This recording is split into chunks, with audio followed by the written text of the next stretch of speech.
संयुक्त नागरिक जयंती समिति के द्वारा आयोजित इस युवा परिसंवाद में मैं आप सभी का फिर से एक बार स्वागत करता हूं। दोस्तों, पिछले 5 सालों से हम नागपुर के समस्त नागरिकों के वती से ये बाबा साहब आम्बेडकर की जयंती का समारोह संपन्न कर रहे हैं। पिछले 5 सालों से देश भर के विविध मान्यवरों ने नागपुर के लोगों को यहाँ पे अपने विचार बांटकर अभिभूत किया है। बड़ी संख्या में एक जगह लोग इकट्ठा होने चाहिए और बाबा साहब की जयंती को एक भव्य स्वरूप प्राप्त हो सके, इस उद्देश्य से इस समिति का गठन हुआ था और पिछले 5 साल से ये उद्देश्य हमें सफल होते हुए दिख रहा है। आने वाला भारत का भविष्य हम युवा के मद्देनज़र बहुत महत्वपूर्ण है। राष्ट्र निर्मिति में युवाओं का योगदान काफ़ी बदलाव ला सकता है। हम समझते हैं कि इस देश का नौजवान जब तक देश के सामाजिक, आर्थिक, शिक्षा, राजनीति के विषय में अपना योगदान नहीं देगा, तब तक इस देश का भविष्य उज्जवल नहीं हो सकता।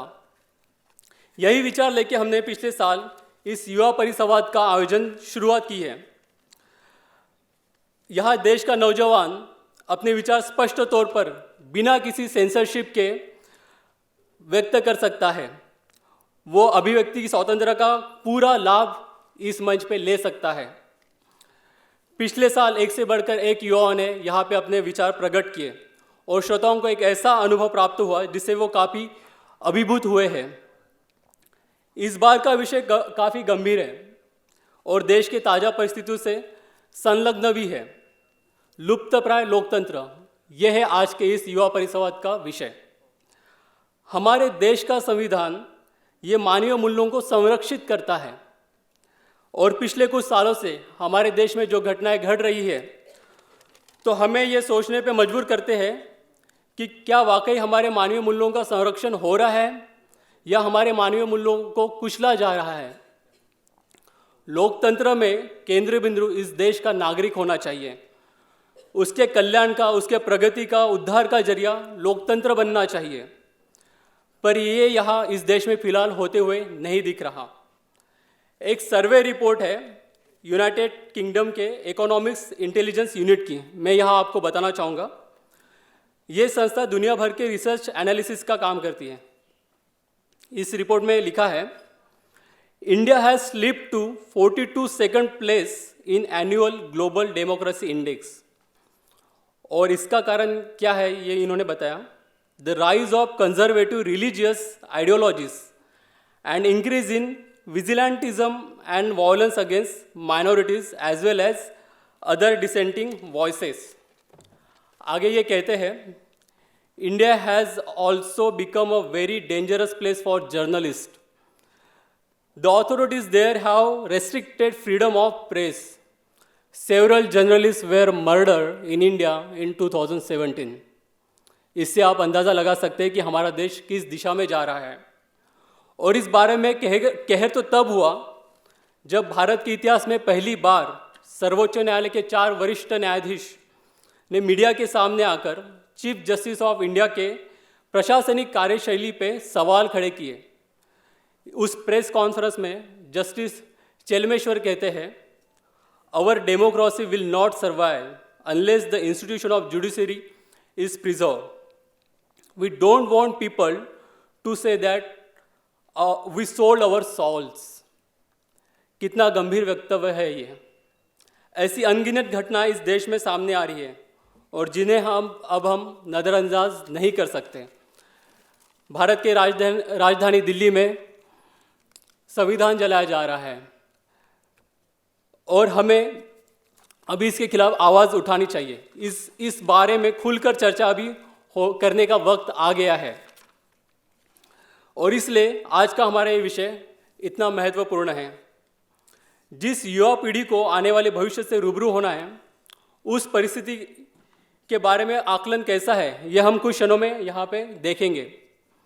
लोकतांत्रिक समाज का निर्माण जो पूर्णतः स्वतंत्रता, आपसी भाईचारा और न्यायपूर्ण हो, ये हम सभी चाहते हैं। लेकिन इसके लिए हम कहाँ और कैसे कम पड़ गए, इस मुद्दे पे सार्वजनिक चर्चा अभी हम यहाँ पे करेंगे। तो क्या हम भारत के संविधान को हर परिणाम में देश हित में लागू कर सकते हैं? क्या ये सुनिश्चित कर सकते हैं भारत का संविधान, जो दुनिया के सबसे लोकतंत्र को मजबूत करता है, उस संविधान को 100% हम देश के नागरिक के तौर पर अमल में ला सकते हैं या नहीं? इसी दृष्टिकोण से हम सब यहाँ उपस्थित हैं। तो मैं इन्हीं मुद्दों को आगे बढ़ाने के लिए प्रवीणा से विनती करती हूँ कि वो हमारे पहले युवा वक्ता का परिचय दें। धन्यवाद। जय भीम, जय भारत। अब मैं ज़रा सा भी विलंब न करते हुए आज के हमारे पहले युवा वक्ता को बुलाना चाहूँगी। उनका नाम है सम्राट अशोक प्रियदर्शी। इनका MSW हुआ है, साथ ही वह बुद्धिस्ट यूथ एम्पावरमेंट संघ के सदस्य हैं और भागवत बहुउद्देशीय संस्था के निर्देशक हैं और कई सामाजिक संगठनों से भी जुड़े हुए हैं। आज के परिसंवाद के शीर्षक के अंतर्गत इनका विषय है लोकतंत्र और उसके दूसरे अंग। Democracy is not a form of government but a form of social organisation. मैं सम्राट अशोक से निवेदन करती हूँ कि वो अपने विचार व्यक्त करें। सर्वप्रथम डॉक्टर बाबा साहब आम्बेडकर और सभी महापुरुषों को मैं अभिवादन करता हूँ। यहाँ सभी उपस्थित मान्यवरों और विचारकों को जय भीम करते हुए अपने वक्तव्य की शुरुआत करता हूँ। विषय में थोड़ा सा शायद कन्फ्यूज़न हुआ है। मेरा विषय लोकतंत्र और उसके विविध आयाम नहीं बल्कि लोकतंत्र का इतिहास और समसामयिक है। दोस्तों, आज हम यहाँ एकत्रित हुए इस देश में लुप्त होते जा रहे लोकतंत्र पर चर्चा करने के लिए। मैं लोकतंत्र के ऐतिहासिक और समसामयिक आयामों पर प्रकाश डालना चाहूँगा। दोस्तों, लोकतंत्र क्या है? किसी भी देश को चलाने के लिए उस देश में एक शासन तंत्र होता है। ये शासन तंत्र प्रमुखतः 4 प्रकार के होते हैं, जिसे हम जिनमें से एक होता है ओलिगार्ची, यानी कुलीन तंत्र। कुछ विशेष बिजनेसमैन कहेंगे या अभिजात धनवान वर्ग जो होता है, ये उस देश को चलाता है। दूसरा होता है एरिस्टोक्रेसी, यानी अभिजात तंत्र। इसका रेफरेंस हमें प्लेटो और एरिस्टोटल के लिखानों में मिलता है, जिसमें विशेष बुद्धिमान और सद्गुणी व्यक्ति जिस शासन को चलाते हैं, ये एरिस्टोक्रेसी वो शासन तंत्र है। मोनार्ची, जहाँ एक राजा होता है, राजा ही सारे डिसीजन लेगा, उसने जो कह दिया वही चलना है। आज भी कुछ देशों में ये तंत्र चलता है। और इनके अलावा होता है फिर डेमोक्रेसी, यानी लोकतंत्र। लोकतंत्र में भी अलग अलग आयाम होते हैं, लोकतंत्र में भी अलग अलग चीज़ें होती है। जिस तरह से हम देखते हैं कुछ देशों में सेक्युलरिस्ट डेमोक्रेसी है, जिसे हम मार्क्सिज्म भी कहते हैं। कुछ देशों में कैपिटलिस्ट डेमोक्रेसी है, प्रेसिडेंशियल डेमोक्रेसी भी होती है, डेमोक्रेटिक मोनार्ची भी होती है, और एक होती है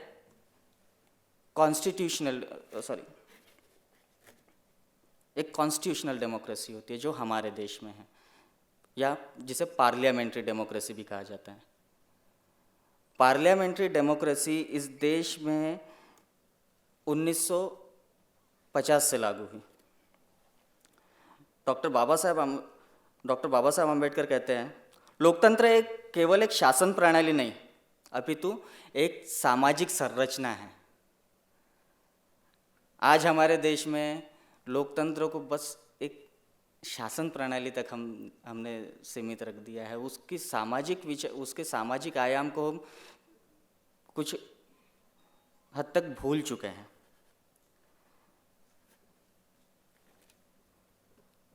बाबा साहब ने इस संसदीय लोकतंत्र के बारे में कुछ मुद्दे कहे हुए हैं कि संसदीय लोकतंत्र को पूर्णतः और अच्छी तरीके से लागू करने के लिए कुछ बातों का होना अत्यंत आवश्यक है, जिनमें से पहली है, समाज में ऐसी असमानताएं नहीं होनी चाहिए जो किसी विशेष वर्ग को लाभ पहुंचाती हो। दूसरा, लोकतंत्र में विरोधी मतों का भी सम्मान होना चाहिए। तीसरा, न्याय और प्रशासन सभी के लिए समान होने चाहिए। चौथा, संवैधानिक नैतिकता का पालन होना चाहिए। पांचवा, बहुसंख्यकों द्वारा अल्पसंख्यकों पर किसी भी प्रकार का कोई अत्याचार नहीं होना चाहिए। छठवां, समाज नैतिक व्यवस्था पर आधारित होना चाहिए। सातवां, सभी को अपने सामाजिक उत्तरदायित्वों की जागृति होनी चाहिए। डॉक्टर बाबा साहब आम्बेडकर अपनी किताब रिवॉल्यूशन एंड काउंटर रिवॉल्यूशन में कहते हैं कि भारत का इतिहास भारत में सदियों से चली आ रही क्रांति और प्रतिक्रांति का इतिहास है। उनके इस कथन में दो विचारधाराओं के युद्ध की बात हुई है, दो विचारधाराओं के संघर्ष की बात हुई है। ये विचारधारा है, एक लोक कल्याणकारी विचारधारा और दूसरी एक दमनकारी विचारधारा के बीच के संघर्ष की बात है। ये इतिहास के अनुसार ग्रीस में सर्वप्रथम लोकतंत्र के सबूत मिलते हैं, लेकिन हमारे इस भारत देश के लिए भी लोकतंत्र कोई नई चीज़ नहीं है। लोकतंत्र के उदाहरण हमें गौतम बुद्ध के काल से मिलते हैं, लुम्बिनी से मिलते हैं। रोहिणी नदी के वाद पर जब कोलियों से युद्ध करने के ऊपर चर्चा हुई, गणसभा ने कोलियों पर युद्ध करने के लिए निर्णय ले लिया, लेकिन सिद्धार्थ ने उसका विरोध किया। गणसभा के विरोध में जाने की वजह से उन्हें गृह त्याग करने का आदेश दिया गया। उस देश के राजा का बेटा, उस देश का युवराज, उसे उस देश की लोकतांत्रिक सभा जब कोई शिक्षा देती है तो उस युवराज को भी वो स्वीकार करनी पड़ती है। यही इस देश के लोकतंत्र का इतिहास है। दूसरा हमें उदाहरण मिलता है वैशाली का। मौर्य वंश का राजा अजातशत्रु वैशाली पर आक्रमण करता रहा, परंतु वहाँ का लोकतंत्र इतना मजबूत था कि अजातशत्रु ने जब तक वहाँ के लोकतंत्र को नष्ट नहीं किया तब तक के उस वैशाली को वो जीत नहीं पाया। आज सम्राट अशोक महान की जयंती भी है, और जब हम लोकतंत्र की बात कर रहे हैं तो उनका भी उल्लेख होना मुझे आवश्यक लगता है। सम्राट अशोक का राज्य पूरी तरह से नैतिक मूल्यों पर आधारित था। संघ की एक घटना में सम्राट अशोक द्वारा संघ की हानि होने पर सम्राट अशोक को शिक्षा दी गई संघ द्वारा। He was whole and soul, उस वक्त के होल एंड सोल हुआ करते थे वो, लेकिन उन्हें भी जब संघ शिक्षा देता है तो उन्होंने भी उस शिक्षा को स्वीकार किया। ये इस देश के लोकतंत्र की शक्ति थी। और आज हम जब न्याय की बात करते हैं तो हमारी न्याय की संकल्पना कई बातों में संकीर्ण होती जा रही है। आज हम व्यक्ति या मनुष्यों तक के न्याय की बात करते हैं। सम्राट अशोक के काल में तो जानवरों के लिए तक उन्होंने अस्पताल बनवा दिया, उनके साथ भी अन्याय नहीं होने दिया।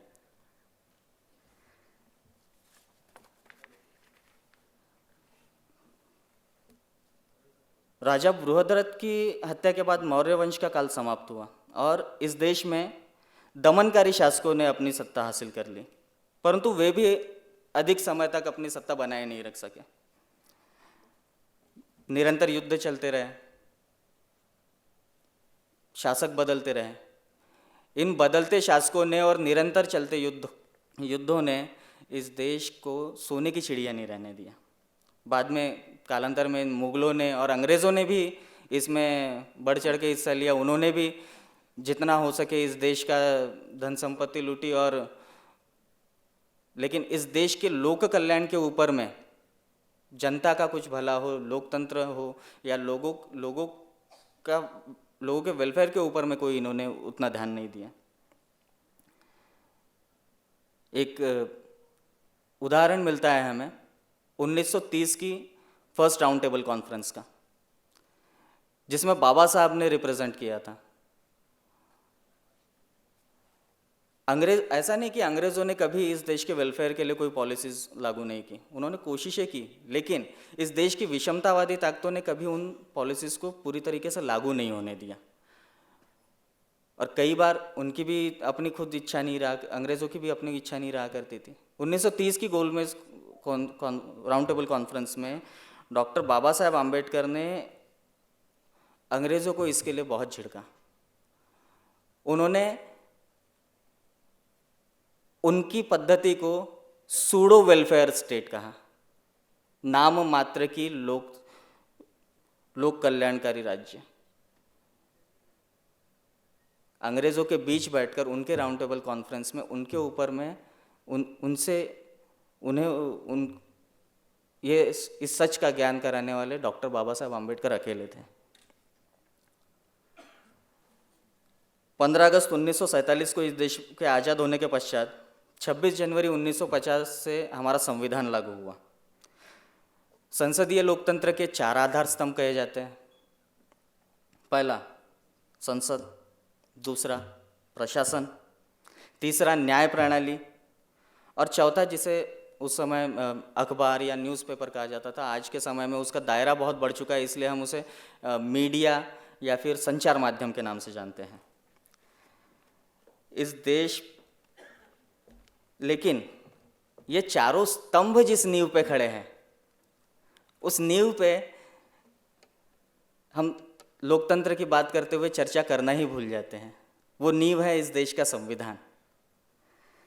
इस देश में संविधान लागू तो हुआ, परंतु नेताओं ने आज भी नेता आज भी खुद को जनता का प्रतिनिधि नहीं मानते, वो आज भी खुद को राजा ही मानते हैं। इस देश में कई सरकारें आई गई, कई उतार चढ़ाव हुए, परंतु लोकतंत्र की जो संकल्पना डॉक्टर बाबा साहब ने हमें दी थी, वो आज भी इस देश में पूरी तरीके से लागू नहीं हो पाई है। आज भी शोषितों और अल्पसंख्यकों को योग्य प्रतिनिधित्व उपलब्ध नहीं हुआ है। 70 सालों में हमारा बैकलॉग किसी भी रिजर्व कैटेगरी का आज भी 70 सालों में बैकलॉग पूरा नहीं हो पाया है। कई वर्षों के संघर्ष के बाद भी मंडल आयोग और स्वामीनाथन आयोग लागू नहीं हो पाते हैं, और किसी एक विशेष वर्ग के लिए जब आरक्षण की बात होती है तो वो 2 दिन में पास होकर 72 घंटों में लागू भी हो जाता है, और तीसरे दिन उनकी भर्तियाँ भी होनी शुरू हो जाती है और 100% फिलअप जगह भरी जाती है। 13% रोस्टर जैसी व्यवस्था की जाती है कि भाई आपको प्रतिनिधित्व ही ना मिल पाए। अनुसूचित जातियों को अपने मूलभूत अधिकारों के लिए लड़ना पड़ता है। अनुसूचित जनजातियों को अपने ज़मीन और पानी के लिए लड़ना पड़ता है। किसानों की आत्महत्या में किसान जब आत्महत्या कर रहे होते हैं कर्जों के कारण, तो सरकार कहती है कि भाई सरकार घाटे में है, लेकिन पूंजीपतियों के कर्ज माफ़ करते हुए, जो कि उन लाखों किसानों के कर्जे से भी कई गुना है, उसे माफ़ करते हुए सरकार को कोई घाटा नहीं दिखाई देता, उसे यूं ही माफ़ कर दिया जाता है। क्या ये समानता है? आज अगर आप शासन की अनिष्टकारी नीतियों पर प्रश्न करते हैं तो आप पे देशद्रोही होने का ठप्पा डाल दिया जाता है। क्या ये आपकी स्वतंत्रता है? विविधताओं से भरे पूरे इस देश में, इस पूरे विश्व में भारत की सबसे बड़ी, अगर कुछ चीज़ों के लिए भारत को जाना जाता है, उनमें से एक चीज़ ये भी है इस देश की डाइवर्सिटी। इस देश में विविध धर्मों के, विविध पंथों के, विविध रंगों के लोग रहते हैं।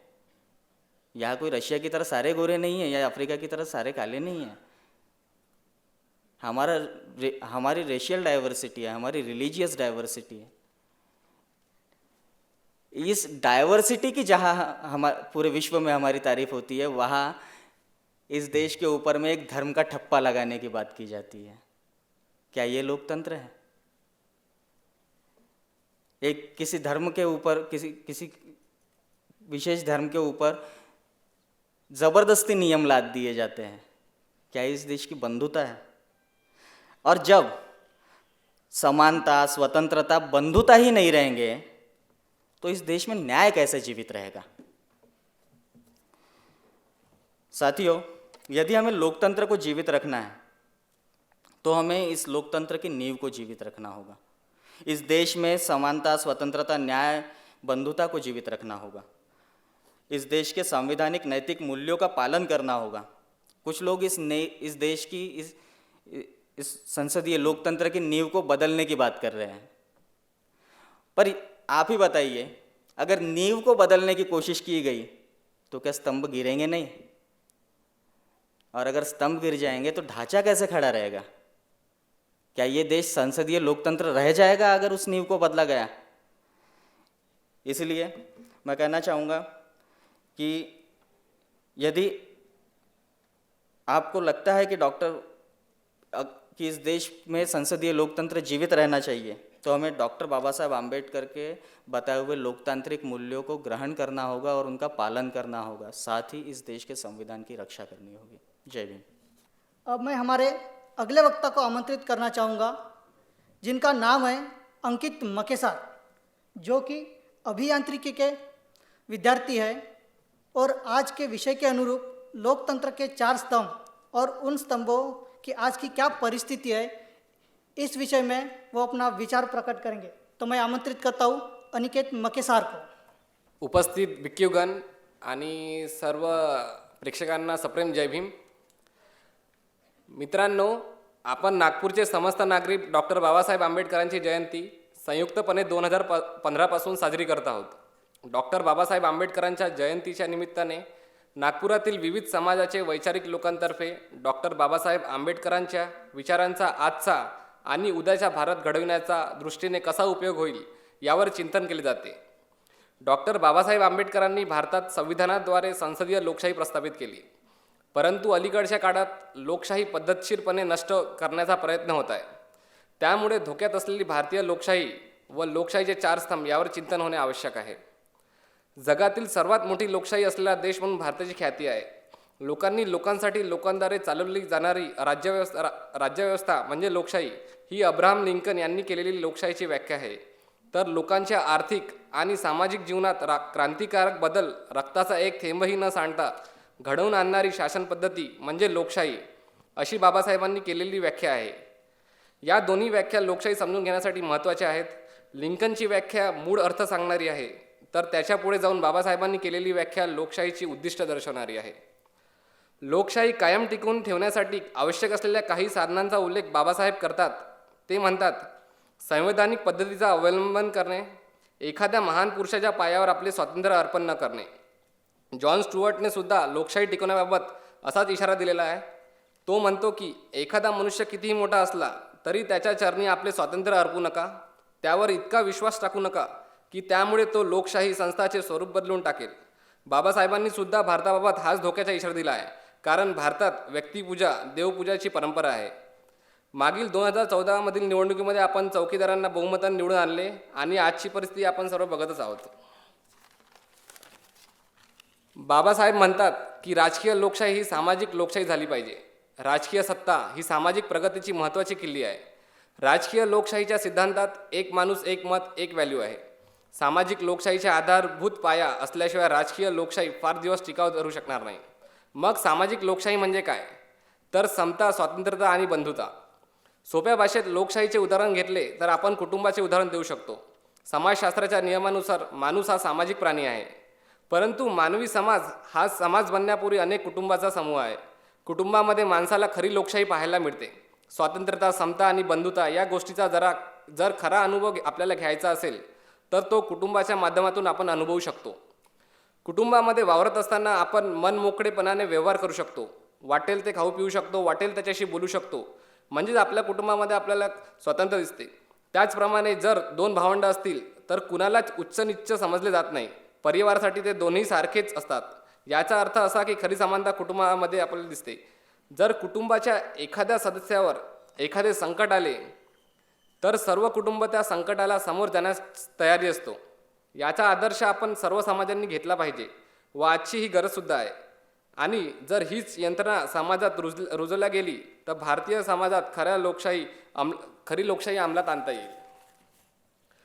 लोकशाही टिकून ठेवायची असेल तर तिच्या 4ही खांब संसद, विधायकता, कार्यपालिका, न्यायपालिका, जे की तिन्ही संविधानात आहेत, आणि चौथे म्हणजे माध्यम मीडिया यांनी आपली विश्वासार्हता राखली पाहिजे आणि प्रामाणिकपणा व पारदर्शकतेची जपणूक केली पाहिजे।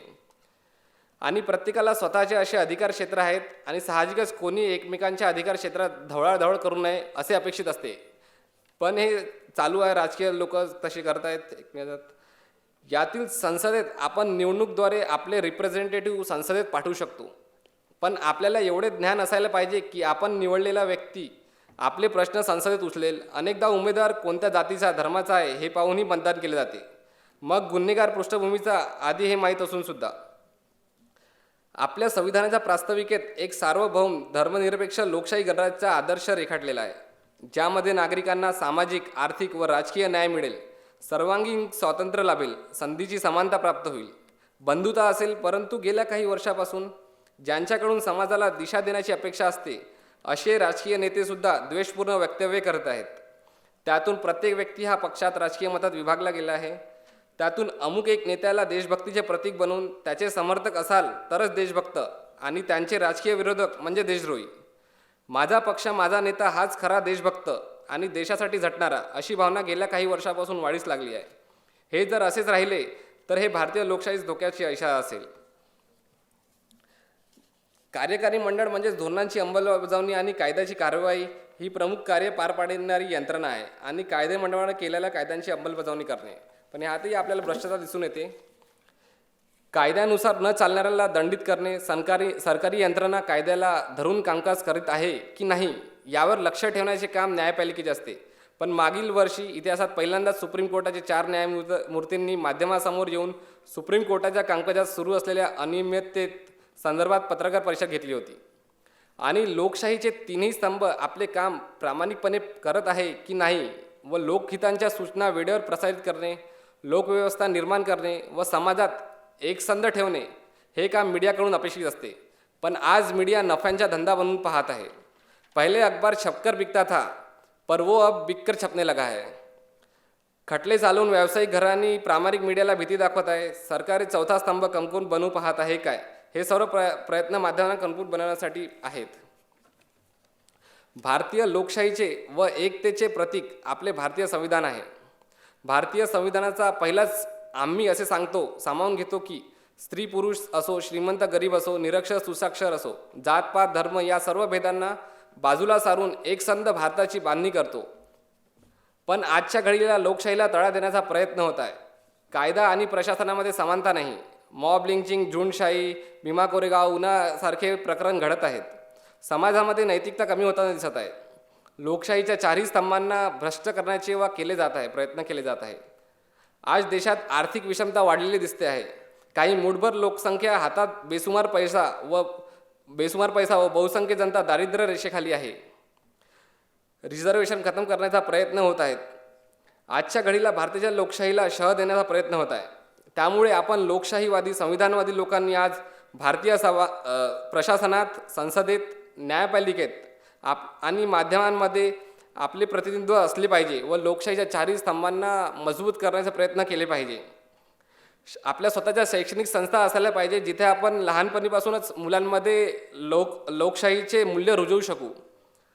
सर्व नेत्यांना आणि सर्व राजकीय नेत्यांना माझी एकच विनंती आहे की खूप साऱ्या पार्ट्या बनवून आमच्यासारख्या संविधानवाद्यांना, लोकशाहीवाद्यांना विभागू नका.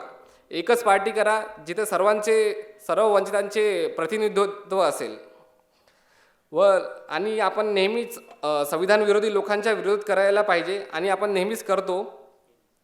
आणि बाकीच्या समाजाला पण आपण सोबत घ्यायला पाहिजे, त्यांच्यामधील बुद्धिवंतांना पण सोबत घ्यायला पाहिजे. चुकीच्या निर्णयाविरोधात जाहीर बंड करण्याची धमक त्यांच्यातच असते ज्यांच्यात स्वतःचे अस्तित्व निर्माण करण्याची देखील धमक असते. एकटं पडण्याची भीती त्यांनाच असते ज्यांना गुलाम म्हणून जगायची सवय असते. जय भीम. मैं अपने अगले युवा वक्ता ऋषिकेश नागदवने जी को आमंत्रित करना चाहूँगी, जो कि बीए के विद्यार्थी है, साथ ही समता सैनिक दल दीक्षाभूमि से जुड़े हुए हैं और प्रशासकीय स्तर पर भारत की क्या परिस्थिति है और लोकतंत्र को किस तरह से कमज़ोर कर रहे हैं, इस विषय पर वो अपना विचार व्यक्त करेंगे. सर्वप्रथम आप सभी को क्रांतिकारी जय भीम. जब कभी हम लोकतंत्र की बात करते हैं तो अब्राहम लिंकन द्वारा लोकतंत्र की परिभाषा का जिक्र ज़रूर होता है. अब्राहम लिंकन के अनुसार democracy is the government of the people, by the people, for the people. परंतु आज उनके द्वारा की गई परिभाषा इस तरह हो गई है, of the people means OFF of the people. सरकार के विरुद्ध बोलने वाली प्रत्येक आवाज़ को दबा दो या ख़त्म कर दो. सरकार से असहमति जताने वाले को चुप करा दो. उदाहरण के लिए गौरी लंकेश, कलबुर्गी इत्यादि. बाय द पीपल मीन्स हो गया है BUI बाय द पीपल। देश का भविष्य निर्धारित करने वाले मतदाताओं को, उम्मीदवारों को, यहाँ तक कि न्याय व्यवस्था को भी खरीदने का काम यहाँ हो रहा है।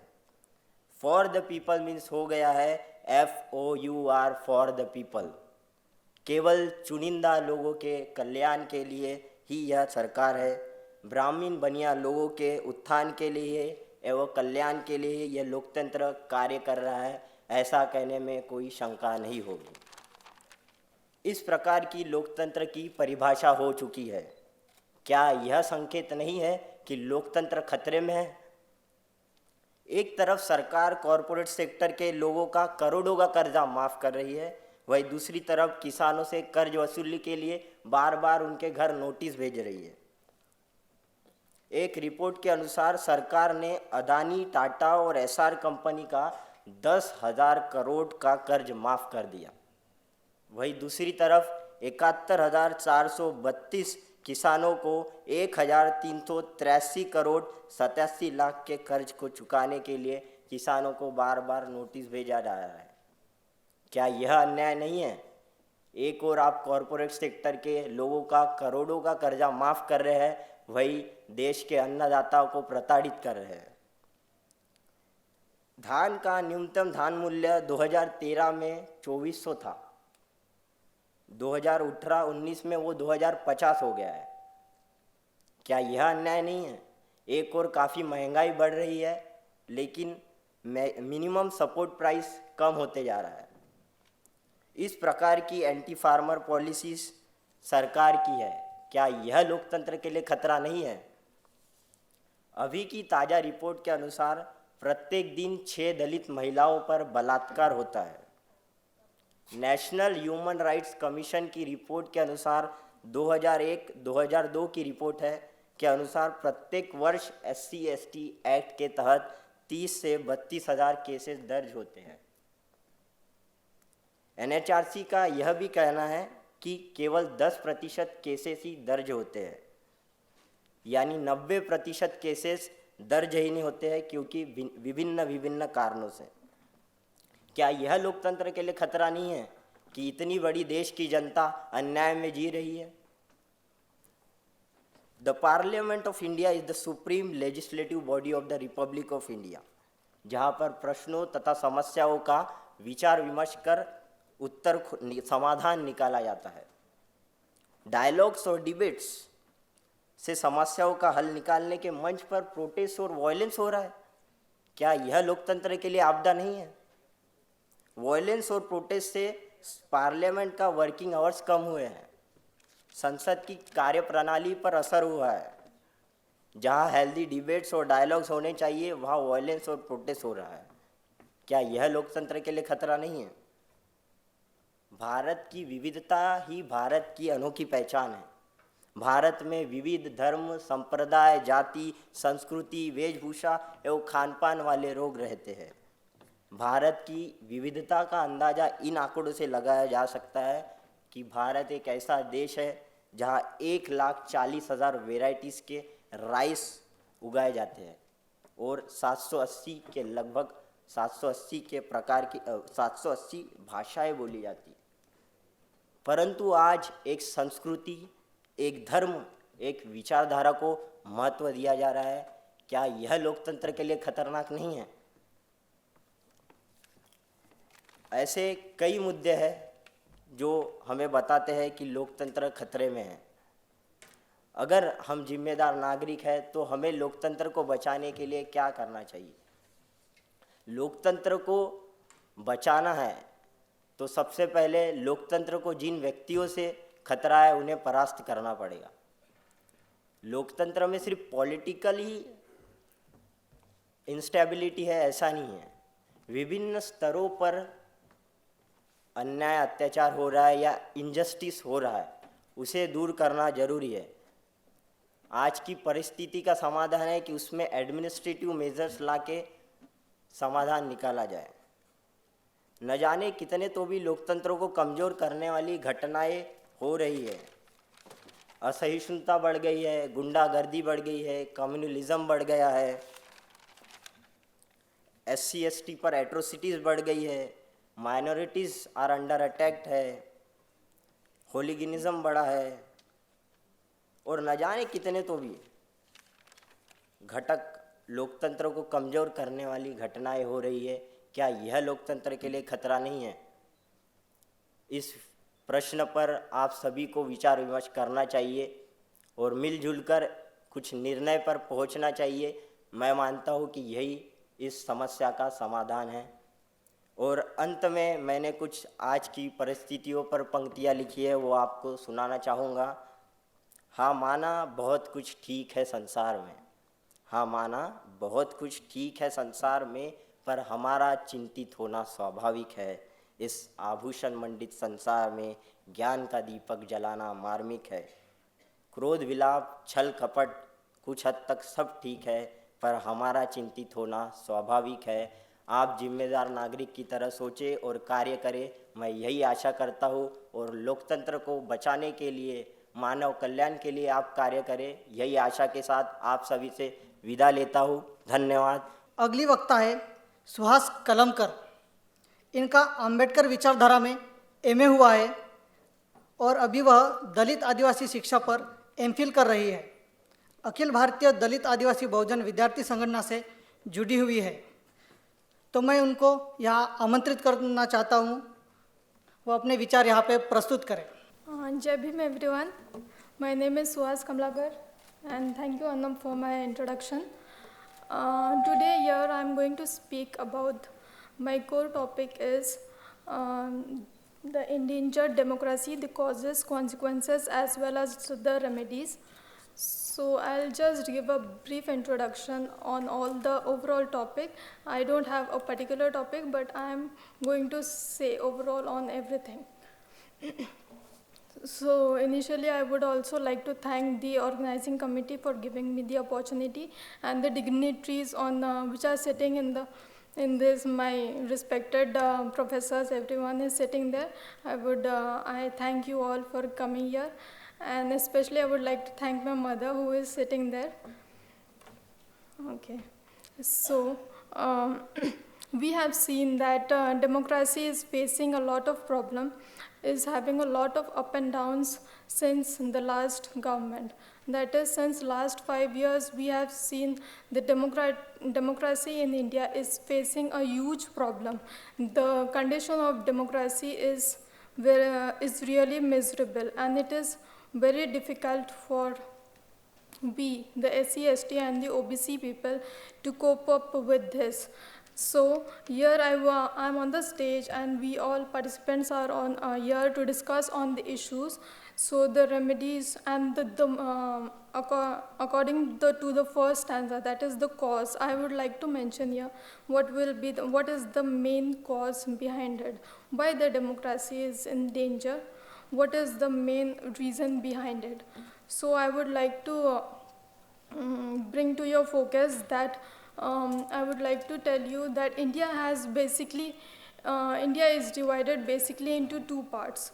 Okay, so the main cause for this endangered of the democracy is that according to I would also like to quote according to my professor. He said that the democracy, he has said that the structure of the democracy is totally republic. The Constitution of India is republic. It speaks about the equality, fraternity, brotherhood. But the people who have the power to run the democracy, they don't have this mindset. Their ideology is totally different. Their ideology is totally different. And you all, as we all know that, my friends have also mentioned that the communal ideology, which is there in India, it is the main cause of the problem, which I feel. And I think most of you people guys who are sitting here also feel the same, because day to day we are seeing on the social media, on the newspaper, on the in the media scenario, in this scenario, the democracy, why it is in danger, it is all mentioned there. And the main problem is the communal and the feudal mindset, which is crept into the Indian social fabric. Um, and one more thing, I would like to mention that when we talk about this communal mindset, and on top of it, when Baba Saheb Ambedkar gave us this democracy, we find there are two ideologies working side by side in the Indian democracy. And when this situation arises, there will be a conflict. Exactly, I want to mention here, there will be a conflict, no doubt there will be a conflict. Why? Because the people are not of the same mindset. So it is the work and the responsibility of the government. Here I feel that according to the constitution and the democratic values which the government has to instill in the minds of the individual, they are not fulfilling. Recently Actually, I'm a student, I'm a researcher, so I basically study on Dr. B.R. Ambedkar.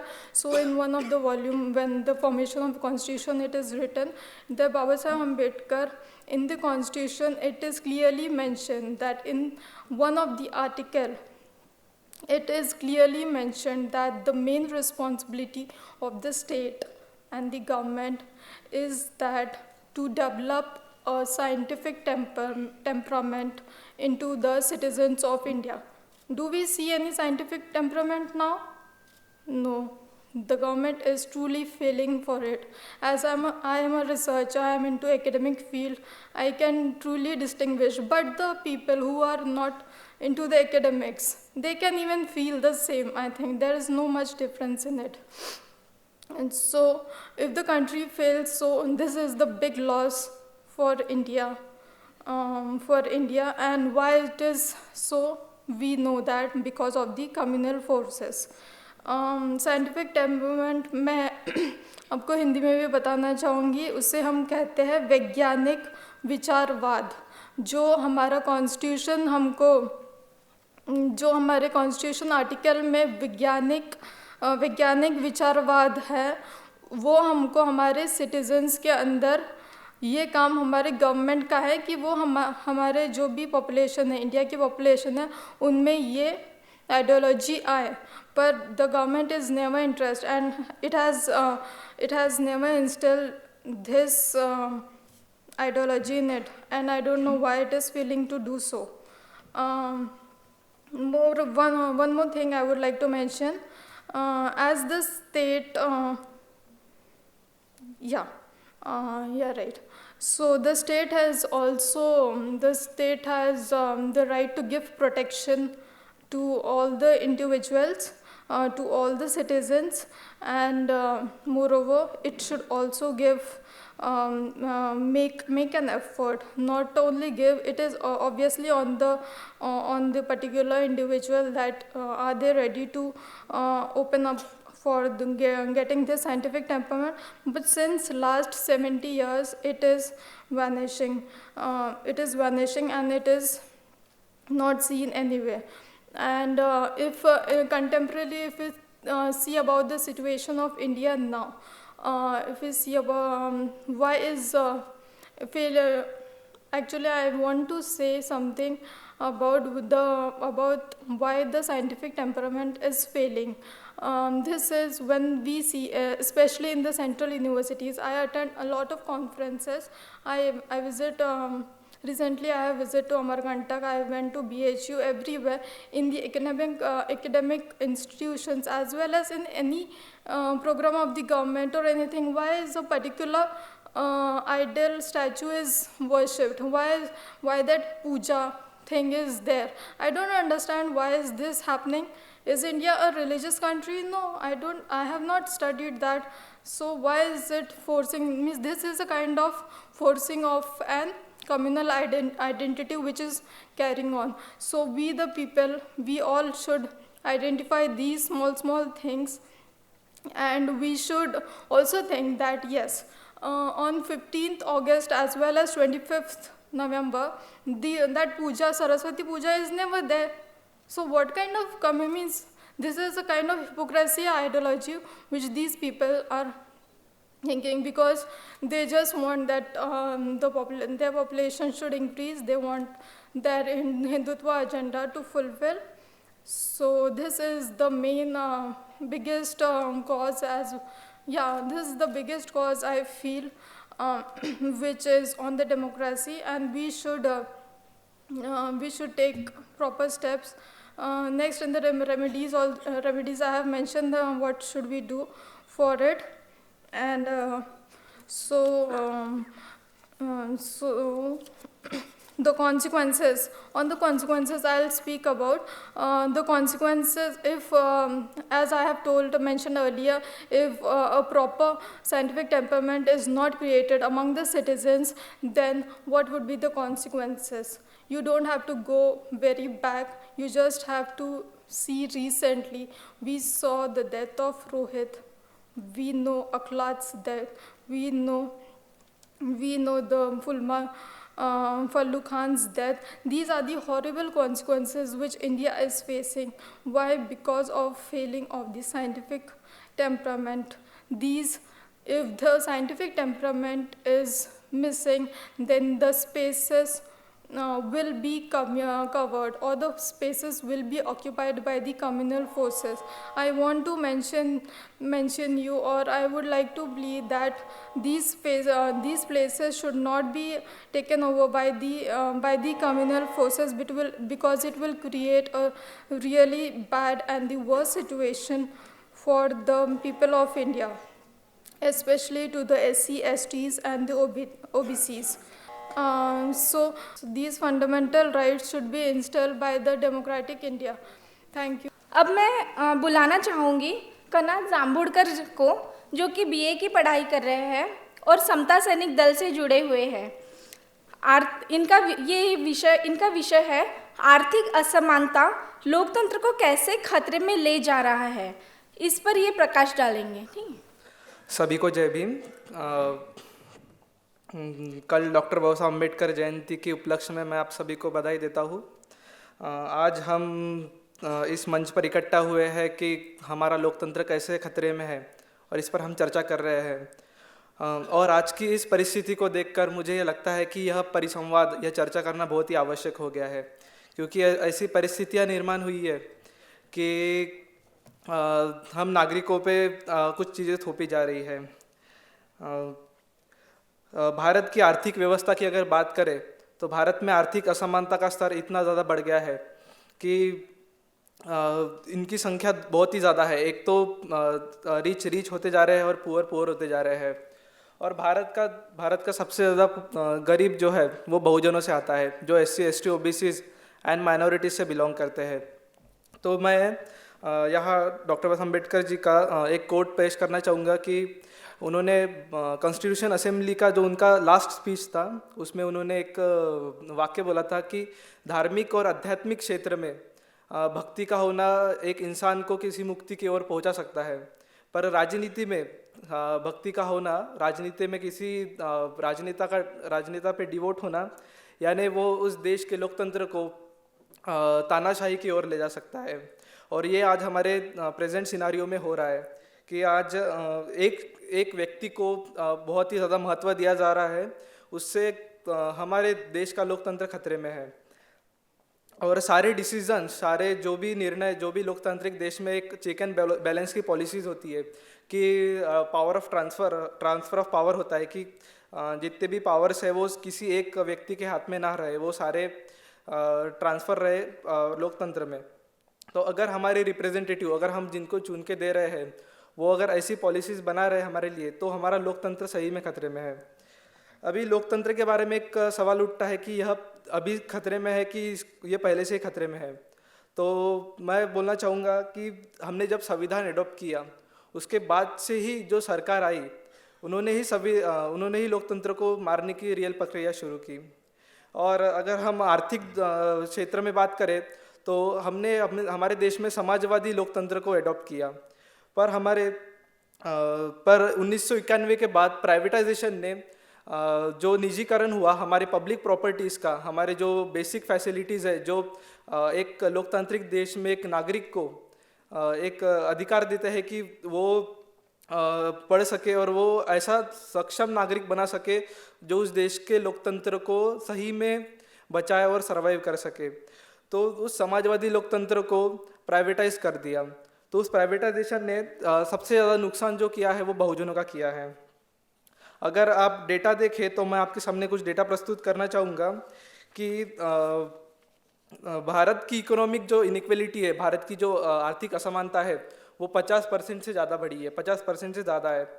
और सिर्फ 1% लोगों के पास देश की 73% of economy है।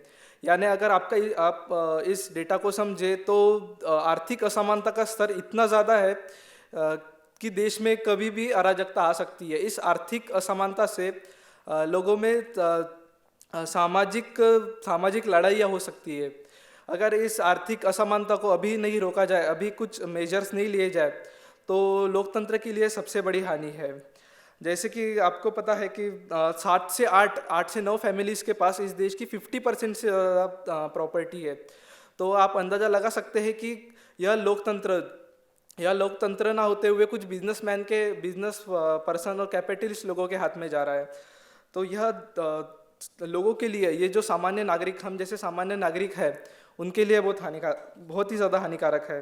तो हमें इसके लिए भी बहुत सारे मेजर्स करने पड़ेंगे, क्योंकि हम इस देश के नागरिक हैं और इस देश के नागरिक होते हुए हमारा यह कर्तव्य बनता है कि हम उस देश के लोकतंत्र को बचाएं। तो और इस देश का और पूरे वर्ल्ड में सबसे ज़्यादा युवा हमारे देश भारत में है। तो मैं ऐसी आशा करता हूँ कि सबसे ज़्यादा युवा जो एजुकेट हो और इस विषय में बहुत सारे रिसर्च करे और प्रॉब्लम के सॉल्यूशन ढूंढे। और शिक्षा की प्राइवेटाइजेशन की बात करें तो अकेले महाराष्ट्र में अभी तक 1300 गवर्नमेंट स्कूल्स बंद हुए हैं। इससे हमें यह पता चलता है कि गवर्नमेंट की जो पॉलिसीज़ है, सरकार की जो पॉलिसीज़ है, वो कितनी एंटी पुअर और एंटी बहुजनवादी है, यानी बहुजनों के खिलाफ है। और यहाँ इस देश में सिर्फ 3.3 लाख CBSE और ICSE के स्कूल है, जिनमें सिर्फ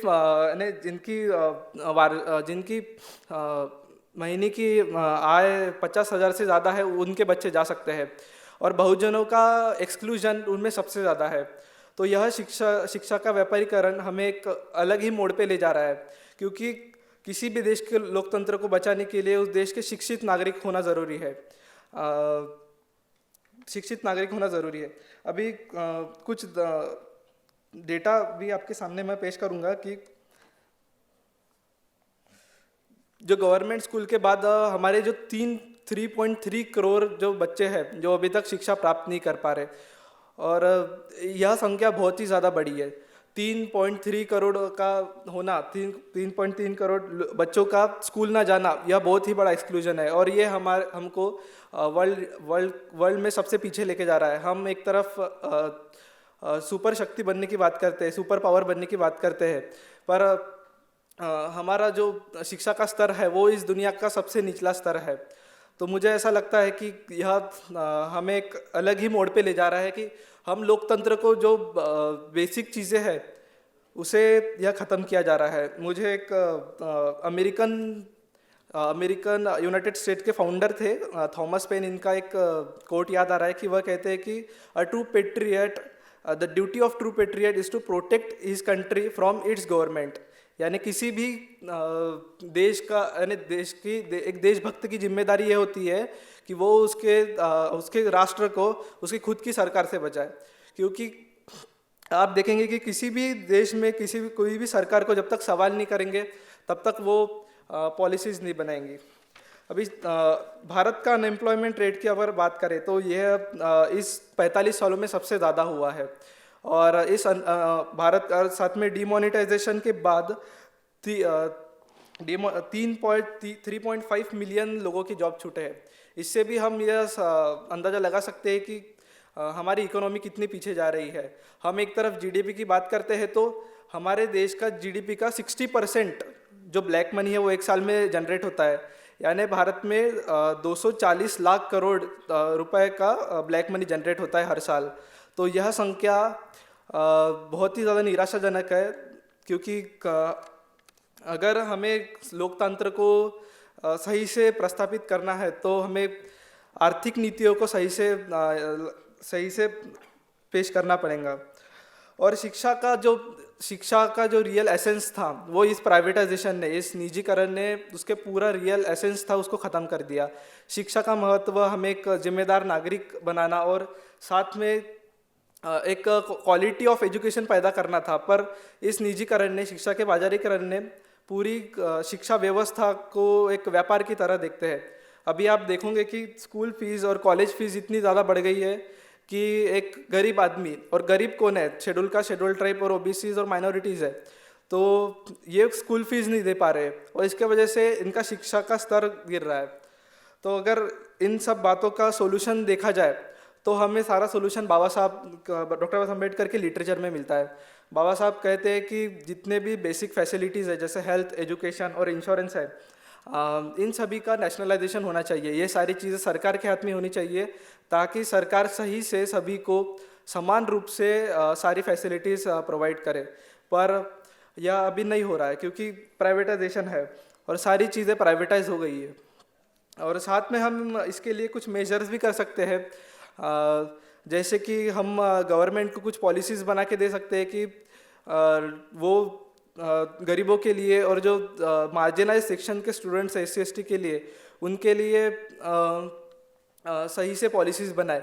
क्योंकि अगर हमारे रिप्रेजेंटेटिव देखें, जो हमारे पार्लियामेंट में रिप्रेजेंटेटिव है वो बहुत ही ज़्यादा इग्नोरेंट है, वो अज्ञानी है, वो हमारे इंटरेस्ट, जो हमारे social, economic and political interest है, उनके बारे में कोई बात नहीं कर रहा है और हमारे इंटरेस्ट के साथ कोई पॉलिसीज़ नहीं बनाई जा रही है। तो यह हमारे लोकतंत्र में क्या होता है कि किसी भी माइनॉरिटीज़ को प्रोटेक्ट करना, यानी किसी भी लोकतंत्र का अगर आप मूल्यांकन करें तो उस देश के जो माइनॉरिटीज़ और डिप्रेस क्लास का प्रोग्रेस से अपन मूल्यांकन कर सकते हैं। और अगर हम स्टूडेंट और यूथ लेवल की बात करें तो हम ऐसे कुछ रिसर्च कर सकते हैं जिससे हम इन आर्थिक नीतियों को सही से लागू कर सकें। और इसी के साथ, इसी सॉल्यूशंस के साथ मैं अपने शब्दों को विराम देता हूँ। धन्यवाद। जय भीम।